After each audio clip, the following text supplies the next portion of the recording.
Hello everyone. Good morning to all.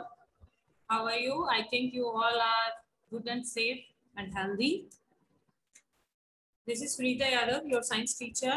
In today's class, we discuss chapter number 2, microorganism, friend and foe. In today's class, we discuss some common human disease caused by microorganism. Okay, human disease and causative microorganism. Here some disease name is here, and second column is causative microorganism, particular disease which microorganism caused by bacteria, maybe virus, maybe protozoa, which one, and mode of transmission means किस process है, air के through, food के through, water के through, direct contact के through, या career के through, may be mosquito, house fly, जिस भी के मोड ऑफ ट्रांसमिशन कौन से हैं वो मेंशन है, उनके बारे में रीड करेंगे. Then after we discuss preventive measure general, हम उससे कैसे कंट्रोल कर सकते हैं, कैसे उसको प्रिवेंट कर सकते हैं उस डिजीज को होने से, वो पॉइंट्स रीड करेंगे. First one is tuberculosis. Okay, tuberculosis is caused by bacteria and mode of transmission air. Okay, and measles or causative microorganism caused by a virus. Mode of transmission air. Chickenpox virus air or contact. Through air mode of transmission भी है और direct contact. Next one is polio virus के through causative microorganism जो है इसमें virus है and it is through mode of transmission. Here is air and water. Preventive measure in general, keep the patient in complete isolation. Okay, keep the personal belonging of the patient away from those of the others. Vaccination to be given at suitable age. जो भी age में vaccination है, हमें vaccination कराना चाहिए, proper isolation करना चाहिए और personal hygiene का care करना चाहिए. Next, second point is cholera and typhoid, both disease caused by a bacteria. Net mode of transmission through water and food. Maintain personal hygiene and good sanitary habits. Consume properly cooked food and boiled drinking water and vaccination because it is caused by a contaminated food and water. Okay, so we use boiled drinking water and proper vaccination. Next one is hepatitis A. It is caused by this disease is caused by a virus and mode of transmission through water and boiled drinking water and vaccination. Next one is malaria. Malaria is caused by protozoa. Mode of transmission we all know, in yesterday class we discussed about that. Mosquito through a carrier क्या है, mosquito के saliva के साथ में protozoa जो है enter in our body and caused a malaria disease. How we prevent this disease? Use mosquito net and repellent. Repellents क्या होते हैं, जो एक क्रीम आती है जिससे मॉस्किटो बाइट नहीं कर पाते हैं, दूर रहते हैं. Spray insecticide and control breeding of mosquitoes by not allowing water to collect in the surrounding. अपने आसपास में water collect नहीं होने देते. ठीक है? Okay. Some of the common disease affecting humans, their mode of transmission and few general method of prevention are shown in table 2.1. आपने कुछ common disease affecting जो भी disease है जो affect करती है humans को, उनका mode of transmission read किया and we discuss about the general method of prevention in table 2.1. Disease causing microorganism in animals. Animals में भी कुछ disease cause होती है through a microorganism. Several microorganisms not only cause disease in human and plant but also in other animals. Humans और plant में तो microorganism disease cause करते ही हैं, इनके साथ में animals में भी disease cause करते हैं. For example, anthrax is a dangerous human and cattle disease caused by a bacterium. Bacteria के through होने वाली ये disease है जो cattles में present होती है. Foot and mouth disease of cattle is caused by a virus. Cattles के अंदर जो फुट और माउथ डिजीज एक डिजीज का नेम है जो कॉज होती है किसके थ्रू, वायरस के थ्रू. तो ये डिजीज कॉजिंग माइक्रो ऑर्गेनिज्म हमारे लिए हार्मफुल भी है, जो ह्यूमंस में भी डिजीज कॉज करते हैं. सेकंड पॉइंट क्या आया कि जो माइक्रो ऑर्गेनिज्म है एनिमल्स में भी डिजीज कॉज कर देते हैं. ठीक है. Third point, disease causing microorganism in plants के अंदर कौन सी डिजीज कॉज करते हैं microorganism. There are several microorganism cause disease in plant like wheat, rice, potato, sugarcane, orange, apple and other, the disease reduced the yield of crop. अगर देखिए किसी भी क्रॉप के अंदर कोई भी डिजीज होगी तो क्या होगा, हमें उस क्रॉप से जो भी यील्ड मिल रहा है उसके अमाउंट में क्या होगी, कमी आएगी, उसका अमाउंट क्या होगा, कम होगा, है ना। तो reduce हो जाती है the yield of crop. We see table to we will see table 2.2 for some such plant disease they can be controlled by the use of certain chemical which kill the microbes. अब हम कुछ chemicals के through इनको कुछ chemicals को use करके इन disease से plants को protect कर सकते हैं.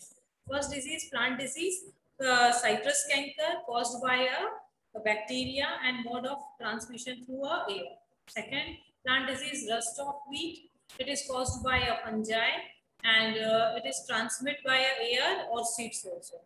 Next one is yellow vein mosaic of bhindi. Its disease name is okra and it is also bhindi ko okra bhi bolte hain. Next, it is caused by a virus and mode of transmission through a insect. Okay. Next point is food poisoning. First जो हमने पढ़ा harmful microorganism के अंदर first point clear हो चुका है कि some microorganism cause disease in plants, animals and human being also. Second point is here sometimes microorganisms create food poisoning in our body. Buju was invited by his friend to a party and he ate a variety of food stuff. On reaching home, he started vomiting and had to be taken to the hospital. तो बुजो को उनके friend ने एक party में बुलाया, वहाँ पर बहुत सारे फूड स्टफ थे, तो ऑब्वियस है कि वो खाना खाएगा. खाना खाने के बाद में क्या हुआ, जैसे ही वो घर पे आता है तो उसको बहुत वोमिटिंग होनी स्टार्ट हो जाती है और उनको हॉस्पिटल ले जाया जाता है. ठीक है. The doctor said that the condition could be due to a food poisoning. तो डॉक्टर क्या कहते हैं, मे बी इनको क्या हुआ है, फूड पॉइजनिंग हो सकती है. ठीक है. तो पहली मतलब how food can become a poison, food कैसे पॉइजन हो सकता है. ओके. तो food poisoning could be due to the consumption of food spoiled by some microorganism. Microorganism they grow on food. लेकिन कुछ microorganism जो होते हैं वो फूड सोर्स के साथ में क्या करते हैं, फूड को कंजप्ट करते हैं और उसके अंदर स्पॉइल फूड को क्या कर देंगे, स्पॉइल कर देंगे. स्पॉइल मतलब खराब कर देंगे. फिर उसके अंदर क्या होगा, टॉक्सिक सब्सटेंसेस प्रोड्यूस होना स्टार्ट हो जाते हैं. तो जिस फूड के अंदर माइक्रो ऑर्गेनिज्म ग्रो हो गए और फूड जो है उसके धीरे धीरे उसको स्पॉइल करना स्टार्ट कर दिया, तो जिसके कारण that's reason create a food sometime to have a toxic substance. और toxic substance होगा तो when we inhale a toxic substance, toxic food है ना, poisonous food, poisonous causing serious illness and even death also. तो इस type का जो poisonous या toxic food जब हम intake करेंगे तो मे बी हम बीमार हो सकते हैं, हमारी डेथ भी हो सकती है. Okay. So it is a very important that we preserve food to prevent it from being spoiled. तो क्या होगा, इस तरीके का फूड खाने से हम बीमार हो सकते हैं. तो इसीलिए हमें टेक केयर क्या करनी है, हमें ऐसा फूड से जो खराब हुआ फूड है उसे ईट नहीं करना चाहिए. Next point is food preservation. In chapter 1 we have learned about the method of use to preserve and store food. देखिए फर्स्ट चैप्टर जो था क्रॉप प्रोडक्शन एंड मैनेजमेंट था. मैनेजमेंट में हमने क्या पढ़ा भाई, ग्रेन्स हमारे पास में आ गए थे, कलेक्ट हो गए थे, अब हम उसको प्रॉपर स्टोरेज करेंगे. अगर हम उसका प्रॉपर स्टोरेज नहीं करते तो ग्रेन्स क्या हो जाएंगे, खराब हो जाएंगे. सेम उसी के तरीके से how do we preserve cooked food item. देखिए वो ग्रेन्स तो कैसे थे, ड्राई फॉर्म में, तो उनको प्रिजर्व करना as simple as cooked food. कि कुक्ड फूड के कंपैरिजन में ड्राई फूड को सेव करना ज्यादा इजी रहता है. ओके. तो कुक्ड फूड को हम कैसे प्रिजर्व रख सकते हैं. You know that the bread left unused under moist condition is attacked by. हम देखिए मॉइस्ट कंडीशन के अंदर, वार्म कंडीशन के अंदर एक ब्रेड को रखते हैं. हमने प्रैक्टिकल किया भी था. तो उसमें हमने क्या देखा, बहुत सारी फंगस उसके ऊपर आ जाती है और पूरे फूड को स्पॉइल कर देती है. ठीक है. तो spoil food emit bad smell. हमेशा स्पॉइल फूड होगा उसके अंदर से थोड़ी बैड स्मेल आएगी, स्लाइटली बैड टेस्ट आएगा और उसका कलर भी समटाइम्स क्या हो जाता है, चेंज हो जाता है. Is spoiling of food is a chemical reaction. जो स्पॉइलिंग ऑफ फूड होता है मे बी केमिकल रिएक्शन है. Yes, it is a chemical reaction. Paheli bought some mangoes but she could not eat them. Paheli ने क्या किया, कुछ मैंगो को bye किया और उसको खाया नहीं, कुछ दिनों के लिए ऐसे ही रख दिया. Later she found that they were spoiled. उसने देखा कि 5 to 7 डेज बाद में वो जो मैंगो थे वो अपने आप ही स्पॉइल हो गए एंड रॉटन, सड़ गए. But she know that the mango pickle her grandmother. लेकिन उसको ध्यान आता है कि लेकिन उसकी जो ग्रैंडमदर है मैंगो का पिकल यानी कि पिकल फिर आप जानते होंगे अचार को बोलते हैं, तो मैंगो पिकल जब उनकी ग्रैंड मदर डालती है तो वो स्पॉइल ही नहीं होता, बहुत लंबे टाइम तक 1 ईयर 2 ईयर में हम रखते हैं तो खराब नहीं होता। तो शी इज कंफ्यूज, भाई उसने वही मैंगो को 5 to 7 days रखा, वो तो स्पॉइल हो गए, और जो पिकल्स है वो लंबे टाइम तक कैसे रखते हैं। तो let us study the common method of preserving food in our home. We have to save it from the attack of microorganism. हम कैसे अपने फूड को माइक्रो ऑर्गेनिज्म के अटैक से सेव कर सकते हैं। तो first one is chemical method. Some salt and edible oils, कुछ सॉल्ट को यूज करते हुए edible oil may be mustard oil are common chemicals generally used to check the growth of microorganism. हम इन केमिकल्स को use करते हैं normally microorganism के अटैक को स्टॉप करने के लिए। Therefore they are called a preservative, इसीलिए इनको प्रिजर्वेटिव भी बोला जाता है। वी ऐड सॉल्ट और एसिड प्रिजर्वेटिव टू पिकल्स। हम सॉल्ट पिकल्स के अंदर सॉल्ट को ऐड करते हैं, कुछ एसिड को भी ऐड करते हैं, विनेगर ऐड करते हैं ना, उसके अंदर एसिटिक एसिड होता है, तो वो एसिड यूज करते हैं हम पिकल्स के अंदर to prevent the attack of microorganism, ताकि माइक्रोब्स के अटैक से हम उस फूड को प्रिवेंट कर सकें। कुछ केमिकल्स भी हैं, सोडियम बेंजोएट और सोडियम मेटाबाइसल्फाइड, ये ऐसे केमिकल्स हैं जो कॉमन प्रिजर्वेटिव की तरह काम करते हैं। प्रिजर्वेटिव मतलब हमारा फूड लंबे टाइम तक प्रिजर्व हो सकता है। जैसे आप अपने घर में जैम लेके आते होंगे, तो जैम आपको 5 to 6 मंथ भी अगर उसको स्टोर करते हैं तो खराब नहीं होता, उनके अंदर इस टाइप के केमिकल्स को ऐड किया जाता है, ठीक है, तभी वो लंबे टाइम तक प्रिजर्व रहते हैं, ठीक है। And squashes to check their spoilage. Next है प्रिजर्वेशन बाय कॉमन सॉल्ट। हम कॉमन सॉल्ट के थ्रू कैसे प्रिजर्व कर सकते हैं। Common salt has been used to preserve meat and fish of ages. आप मीट के ऊपर या फिश के ऊपर क्या करते हैं, बहुत सारा सॉल्ट लगा देते हैं, तो मीट और fish are covered with a dry salt to check the growth of bacteria. आप वहाँ पे ग्रोथ देखेंगे तो ग्रोथ जो बैक्टीरिया की है बिल्कुल लेस हो जाती है, स्टॉप हो जाती है या स्पीड कम हो जाती है। Salting is also to preserve amla, raw mango and tamarind. जो आपने आंवला, रो मैंगो और टैमरिंड जो इमली है उसके साथ में भी हम सॉल्ट, कॉमन सॉल्ट को मिक्स करके उनको लंबे टाइम तक प्रिजर्व रख सकते हैं। Preservation by sugar, jam, jelly, squashes are preserved by sugar. Sugar reduce the moisture content with inhibit the growth of bacteria. जो शुगर है उसको भी यूज करके हम बैक्टीरियल ग्रोथ को क्या कर सकते हैं, इनहिबिट कर सकते हैं, फूड स्पॉइल्स को स्टॉप कर सकते हैं। Okay, and preservation by oil and vinegar, use of oil and vinegar, oil को और विनेगर को यूज करके भी हम पिकल्स के फॉर्म में स्पॉइलेज को रोक सकते हैं, फूड को खराब होने से रोक सकते हैं, because bacterial can not live in such an environment. जो बैक्टीरिया है वो ऐसे एनवायरमेंट में, एसिडिक एनवायरमेंट में, ज्यादा सॉल्टी एनवायरमेंट में, ज्यादा शुगर यूज करें ऐसे एनवायरमेंट में वो ग्रोथ नहीं कर पाते, ठीक है।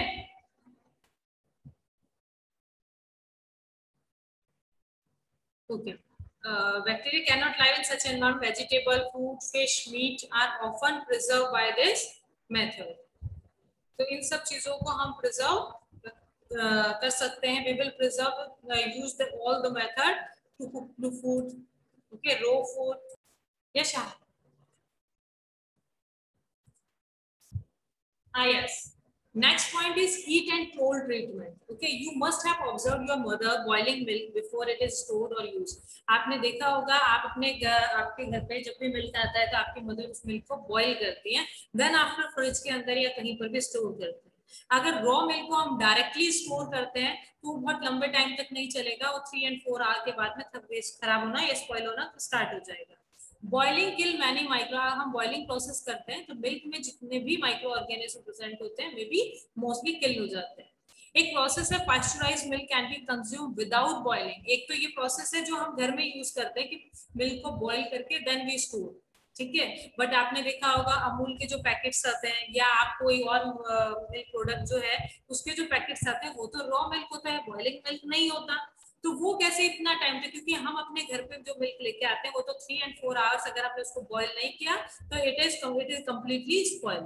बट वो मिल्क जो है इतने टाइम तक फैक्ट्री में बनता है, देन शॉप तक आता है, शॉप से फिर हमारे घर तक आता है, है ना। तो कितना टाइम, लंबा टाइम है, फिर भी वो फूड, वो जो मिल्क है वो स्पॉइल क्यों नहीं होता? एक पास्चुराइजेशन प्रोसेस है जिसको, जिससे वो ट्रीट होके आता है, तो उसकी लाइफ जो है वो इंक्रीज हो जाती है। इसको पास्चुराइज मिल्क बोलते हैं। Can be consume without boiling as it free from harmful microorganism. Pasteurization process complete करते हैं तो उसमें जो भी हार्मफुल माइक्रो ऑर्गेनिज्म होते हैं वो किल हो जाते हैं। कैसे करते हैं? The milk is heated to about, milk को क्या किया जाता है, 70 डिग्री सेंटीग्रेड तक हीट दिया जाता है, गर्म किया जाता है, ठीक है। और उसी टाइम पे 15 टू 30 सेकेंड के अंदर अपन ने कितना 70 डिग्री सेंटीग्रेड दिया। After for 15 to 30 second then suddenly chilled and store, suddenly उसको बहुत लो टेम्परेचर पे स्टोर करते हैं, ठीक है। तो by doing so it prevent the growth of micro organism. ऐसा करने से जो मिल्क है उसके अंदर जो भी माइक्रो ऑर्गेनिज्म होते हैं वो सब किल हो जाते हैं, और इस वजह से it prevent the growth of micro organism, microbes, जो भी ग्रोथ उसमें माइक्रोब्स की ग्रोथ हो रही है उसको बिल्कुल प्रिवेंट कर देता है। This process was discovered by Louis Pasteur. जो पास्चुराइजेशन प्रोसेस है इनको सबसे पहले लुई पास्चर ने डिस्कवर किया था, जिसको अब हम यूज करते हैं। तो this whole process is called the pasteurization. Okay, next one is storage and packing. These days dry fruits, जो dry fruits होते हैं and even vegetables are sold in sealed airtight packets to prevent the attack of microbes। आपने देखा होगा आजकल कुछ vegetables हैं जैसे मशरूम है, ठीक है, जल्दी से स्पॉइल हो जाते हैं, तो मशरूम है वो एयर टाइट पैकेट में आती है। स्ट्रॉबेरीज है एयर टाइट पैकेट में यूज करने लग गए। एयर टाइट करने के कारण नंबर ऑफ डेज इंक्रीज हो जाते हैं, जिसकी वजह से माइक्रोब्स के अटैक से हम अपने फूड को स्पॉइल होने से प्रिवेंट कर सकते हैं। Okay, next and last point is this chapter is nitrogen fixation. You have learn about the bacteria rhizobium. हमने प्रीवियस भी रीड किया है, क्लास 6 में भी रीड किया है, 7th में भी रीड किया है, एंड यूजफुल माइक्रो ऑर्गेनिज्म में भी हमने रीड किया है कि rhizobium help us to increase soil fertility. तो where we read about this bacterium, name is a rhizobium. It is involved in the fixation of nitrogen in leguminous plant. Recall that the rhizobium live in a root nodule. हमने उसमें read किया था कि जो rhizobium bacteria है live in a root nodule in leguminous plants. जो leguminous plant है उनकी रूट के अंदर जो root nodules होती हैं where rhizobium is present. Okay, such as bean and pea are the example of this, which it has a symbiotic relationship. In class 7th we read about this relationship, symbiotic relationship with मतलब some rhizobium bacteria nitrogen fixation करके plant को provide करता है and plant से nutrition को gain करता है, अपने फूड को इनटेक करता है, ठीक है। तो दो सिम्बायोटिक रिलेशनशिप क्या है, दोनों एक दूसरे को बेनिफिट्स देते हैं। That type of relation we called a symbiotic relationship. Symbiotic relationship में हमने एक और रीड किया था lichen, I think you remember this. algae provide the food for fungi and fungi provide the algae क्या provide करता है water and nutrient या minerals, है ना। तो इसलिए इस टाइप का जो रिलेशनशिप होता है both are benefited by each other are called a symbiotic relationship. Sometimes nitrogen get fixed through action of lightning. कुछ टाइम पे क्या होता है कि जो एनवायरमेंट में जो 78% नाइट्रोजन प्रेजेंट है, जब लाइटनिंग प्रोसेस होता है ना तब भी वो नाइट्रोजन कुछ नाइट्रेट्स के अंदर नाइट्रोजन फिक्सेशन में कन्वर्ट हो जाती है, NO में चेंज हो जाती है। You may wonder how, let us understand, that is the next section. Here is a nitrogen cycle, पूरा मेंशन है बेटा। एटमॉस्फेरिक नाइट्रोजन है, एक प्रोसेस है एटमॉस्फेरिक नाइट्रोजन का, दिस वन, कि भाई एटमॉस्फेरिक नाइट्रोजन है, लाइटनिंग हुई, लाइटनिंग होने के कारण नाइट्रोजन ऑक्साइड के अंदर चेंज हो जाती है। ओके, तो ये भी एक प्रोसेस है नाइट्रोजन फिक्सेशन का जो नेचुरली कंप्लीट होता है। Okay, done. सेकंड प्रोसेस क्या है, बैक्टीरिया या माइक्रोब्स के थ्रू। हमने उस सॉइल फर्टिलिटी वाले पॉइंट पर रीड किया था भाई राइजोबियम बैक्टीरिया है, एजिटोबैक्टर बैक्टीरिया है, ब्लू ग्रीन एल्गी है, वो all are the microbes help us to nitrogen fixing. Nitrogen fixation में हेल्प करते हैं, जो नाइट्रोजन को नाइट्रेट या नाइट्रोजनस कंपाउंड्स में चेंज करते हैं और it convert into a nitro, फिर ये सॉइल के अंदर कंपाउंड्स के फॉर्म में चला जाता है। प्लांट इस नाइट्रोजन को क्या करते हैं, अपटेक करते हैं थ्रू अ रूट और अपने बॉडी के अंदर भाई अपने बॉडी में लेते हैं और प्रोटीन और कुछ अमीनो एसिड्स इसके थ्रू बनाते हैं। अब जो एनिमल्स हैं जो प्लांट को ईट करते हैं उनको भी तो नाइट्रोजन की रिक्वायरमेंट है, हमें बॉडी के अंदर प्रोटीन की रिक्वायरमेंट है, मीन्स हमें इसकी प्रोटीन की रिक्वायरमेंट है, तो हम क्या करते हैं उन प्लांट्स को ईट करते हैं, ठीक है। तो प्लांट्स को ईट करते हैं, तो जब एनिमल्स प्लांट को ईट करते हैं तो वो जो प्रोटीन सोर्स है वो कहाँ पर ट्रांसफर हो जाता है बेटा, एनिमल्स के अंदर।